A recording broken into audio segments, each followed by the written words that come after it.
চকুৰে আছুতীয়া বাটেৰে শুকুলাই জাক দাৱৰ নামে মই চমকো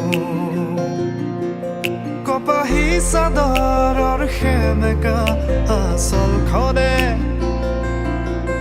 মাতে আউসীত জোনাককে মই চমকো